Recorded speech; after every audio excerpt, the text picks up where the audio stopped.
Do you want to find out the solution to almost all common cash flow worries and problems in one single place? Do you want to save yourself from cash flow struggles that 82% of entrepreneurs go through? And do you want to learn from my experience for 17 years in business strategies, working with and guiding entrepreneurs like you with revenue range from 40,000 to 40 million pounds in revenue? Then this video is for you.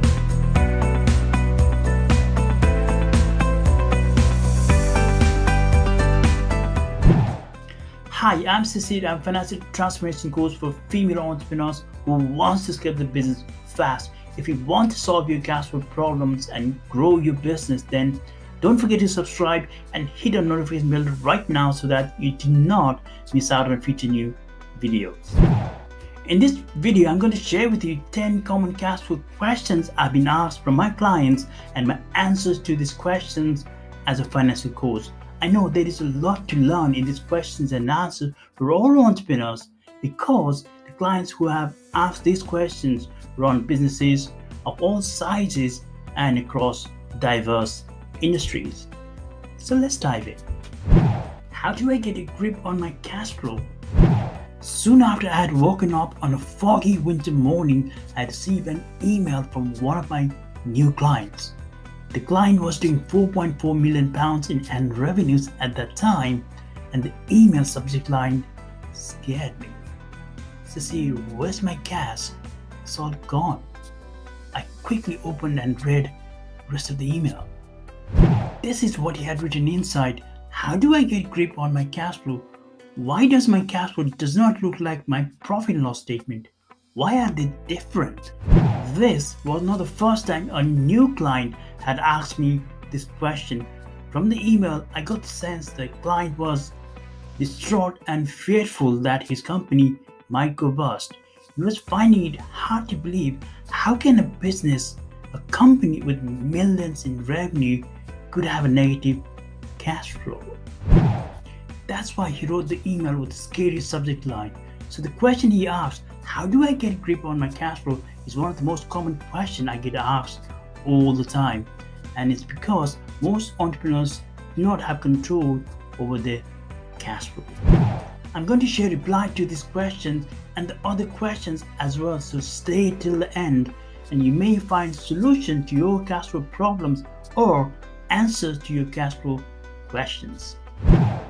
First things first, to get a grip on your cash flow, you need to manage, analyze and project cash flow on a weekly and monthly basis. Manage to control cash flow. What are you going to do on a weekly basis? Analyze to see how well you have managed cash flow on a monthly basis. Predict future cash balance. Today, you can use cash flow projection as a base to manage cash inflows and outflows on a weekly and monthly basis. To do it in a simple way, you can follow MAP method. To learn about MAP method, you can check out this video. Where am I cash flow wise? Is my cash flow healthy? If you have asked yourself this question and you're anxious about your cash position, then you're not alone, because this is another question I get asked so often. But here's the thing, the only way to find out the answer to this question is by having an accurate cash flow statement. Your cash flow statement is like the mark sheet of your business. It tells you how well you've been able to create, control and compound cash flow. In order to have healthy cash flow, you need to have two things.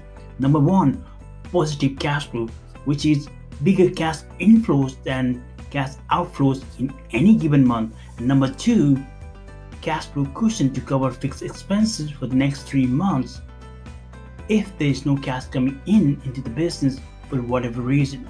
Once you have these two in place, then you can relax knowing your cash flow is healthy.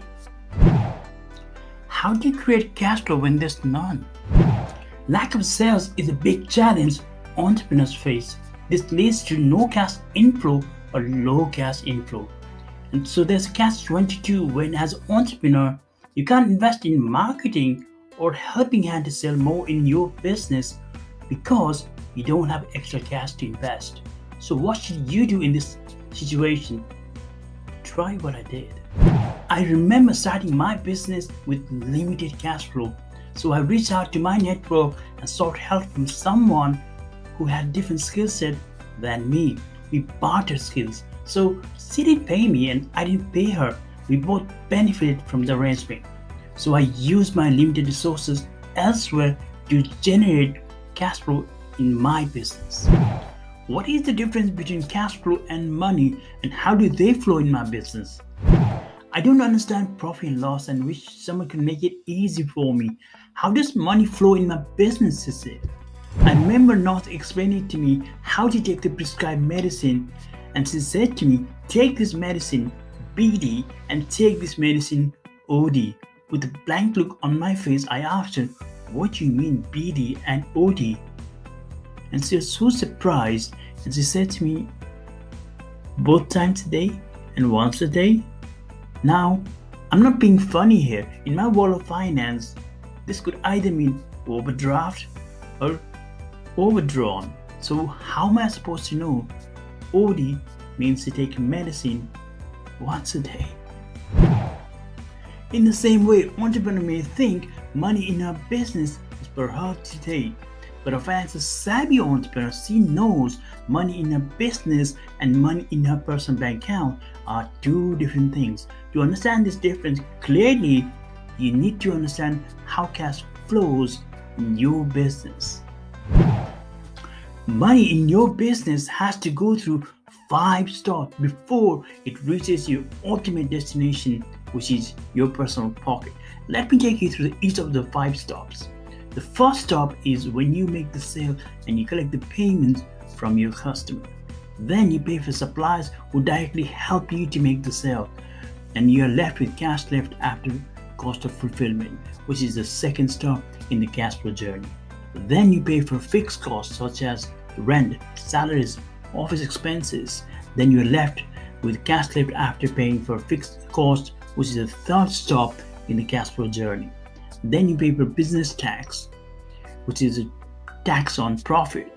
Then you are left with the cash left after paying for business tax, which is the fourth step in the cash flow journey. Then you pay for personal tax, which is the fifth and the final stop, and then cash flows into your pocket as income or money in your pocket. Now you know your cash flow has to go through 5 steps before it reaches your personal pocket. My cash flow is negative. Should I take a loan or overdraft facility? My cash flow is so red. Should I take a loan or overdraft facility, or could I turn my business around into positive cash flow without needing the bank support? This was the question a dental influencer asked when he reached out to me around 18 months ago. He wanted to have a second opinion whether he should go for a loan or an overdraft facility. Well, answer to this question depends on so many factors. What are the sales pipeline in the coming months? Is there a possibility to make the business more leaner using less resources to operate? What's your payback ability? What are the interest charges for loan versus overdraft facility? And there's so many questions more to be addressed.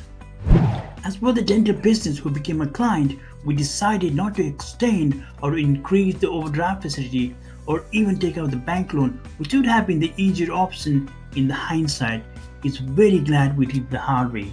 On our monthly catch up a few days ago, we can see that he has cleared all the overdraft and he has further £297,000 in his business bank account. And some of the cash are related from government-backed loans and grants, but majority of cash is generated from his business. How will sales dip in a month will affect my cash flow? A dip in sales will result in dip in cash inflow, but if a dip in sales in 1 month seriously affects your ability to pay for fixed expenses, then it is major cause of concern. To understand the impact of low sales, you also need to take into account the size of the business. For example, a business which needs to plug in $100,000 to cover dip in sales is way bigger risk than a business which only needs to cover $10,000 deep in sales. Usually a dip in sales in 1 month will not seriously affect your cash flow that bad. But if it continues for a few months, then your business is at risk of being collapsed. How long can your business go on without sales in your business depends on how much cash you have as a cushion, which I've covered earlier in the video. Which part of the business I should focus on to improve cash flow? I worked so hard and hardly had any time for myself. I've been so busy serving my customers, and every month when I look at my bank statement, there's hardly anything left for me. Why is that, Shishir? I know some of our products perform better, I just don't know which products to focus on. If that's what you're thinking right now, then I know it's not fun to put in this effort and serve your customers when there's hardly any cash left for you to show for it in your business bank account. It just means that you don't have financial clarity to focus on the products that can have the biggest impact in terms of cash flow in your business. Remember, clarity leads to focus. First, be clear about the most profitable product, which also leads to fastest path to cash flow and has the biggest cash flow impact in your business. Then focus all your attention and resources there. What to ask your accountant? This is a typical one, and you should be asking questions like, how can I help you to help me to grow my business? How can you help me to manage my cash flow? What information do you need by when so that you can get the accounts done on time without causing me stress? How can I be sure I've claimed all the tax expenses to reduce my tax liability, make my tax season smoother? And are there any industry tax specific regulations that I should be aware of? How can I do things differently to grow my business? Am I making any cash flow mistakes? And what do I do if I can afford to pay a tax bill? When you ask your accountant these questions, then you will create a win-win relationship and help your accountant to help you in the best way possible. How can I invest in business growth without risking my hard-earned money? Shishir, I want to grow and I know I need to invest in it, but I fear of losing my hard-earned money. Is there a way to limit my downside? One of the common causes of business not growing is because of lack of marketing investments. Have you ever said to yourself, I should be further ahead in my business? Then you remember the times you missed or you're not committed to marketing investment because you had a fear of losing money. If you have said yes to this or something similar, then I have created a 4-step framework which will help you to transform your financial fear to fortune, and I call it the framework Financial F.E.A.R Remedy, where F stands for Facts Fluency, E stands for Experiment, A stands for Accountability, and R stands for Rightful Contracts. Let's understand and go through these step by step. F equals fact fluency. So what are the facts in the business? Numbers. Numbers do not lie. In fact, numbers tells a story. It tells a story of how your commercial decision has turned into actions and actions into numbers. So what are the different facts that you need to be fluent with? For example, what are the margins? What is the break-even cost per lead is? E equals experiment. Within numbers, you know that you can run small tests. For example, when you know that you have either $100 or $10,000 to invest, then you can take a small fraction of this to find out the advertising medium that works for you. Let's say that you run Facebook ads, Google ads, and LinkedIn ads. And if Facebook ads work best for you, then you can test variations of ads to dig even deeper. While testing, you don't have to spend huge cash. Spend enough to find out what works in your business and still not hurt your cash flow. So experiment to get best return on your investment, and I call it test and invest. This is also how you can avoid financial fear, because by testing you are certain of results to some extent. Think of a vaccine. First it has to go through animal trials, then it has to go through multiple human trials to ensure that A, it works, and B, it is safe to do so. In business, you test marketing and other investments. A is for accountable. Hold yourself accountable for your action. That is the only way to grow your business and yourself. If it works, great. If it doesn't, I believe you haven't wasted the cash. You've learned something new, and you have also gathered data to show that what works, what doesn't work. I believe there is no such thing as failure. You either earn or you learn. I would much rather be in a position to either earn or learn rather than do nothing about it. Remember, motion breeds momentum. R equals rightful contracts.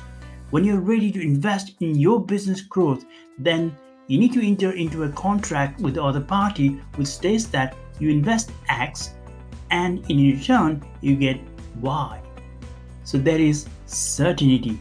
So if you follow my 4-step framework to mitigate the fear of failure or fear of losing money in your business, I believe you will win. How can I improve my cash flow? There are many ways how you can improve cash flow in your business. Improving cash flow equals increasing cash inflow and or decreasing cash outflow. I always say you need to create, control, and compound cash flow in your business. Create cash flow equals increasing cash inflow. Control cash flow equals decreasing cash outflow, and compounding cash flow equals increasing cash inflow plus decreasing cash outflow. Here are 3 tips you can use straight away to increase cash in your business fast. Number 1, send invoice to the clients as soon as the work is completed. Number 2, provide different payment methods so that your clients can pay you by their chosen method. And number 3, have a credit control in place. Here are 3 tips you can use straight away to control cash flow in your business immediately. Number 1, scrutinize your bank statement every 6 months to get rid of unnecessary expenses. Number 2, schedule a supply payment run in place so that you know in advance how much to pay and when. And number 3, have an internal control in place so that you can approve the bills to pay, so that ensures that you don't have to pay for bills which you didn't have to. There you have it, 10 most common cash flow questions I've been asked in the last 17 years. These questions and my answers in this video cover different sector businesses at different stages of the journey. Here's a quick recap of the questions we discussed once again for you. Question number 1, how do I get grip on my cash flow? Question number 2, where am I cash flow wise? Is my cash flow healthy? Question number 3, how to create cash flow when there's none? Question number 4, what is the difference between cash flow and money, and how do they flow in my business? Question number 5, my cash flow is negative. Should I take a bank loan or an overdraft facility? Question number 6, how much dip in sales in a month will affect my cash flow? Question number 7, which part of the business I should focus on to improve my cash flow? And question number 8, what to ask my accountant? Question number 9, how can I invest in the business growth without risking my hard-earned money? And question number 10, how can I improve my cash flow, Shishir? If you got value from this video, then like it and share it. Don't forget to subscribe and hit on notification bell right now so that you do not miss out on future new videos, which I publish every Tuesday at 4 p.m. GMT. Your comments are my oxygen, so don't forget to comment below. I respond to them all. Now, I would like to turn it over to you. Do you have any other cash flow question that you wanted to ask me? Let me know by leaving a comment below.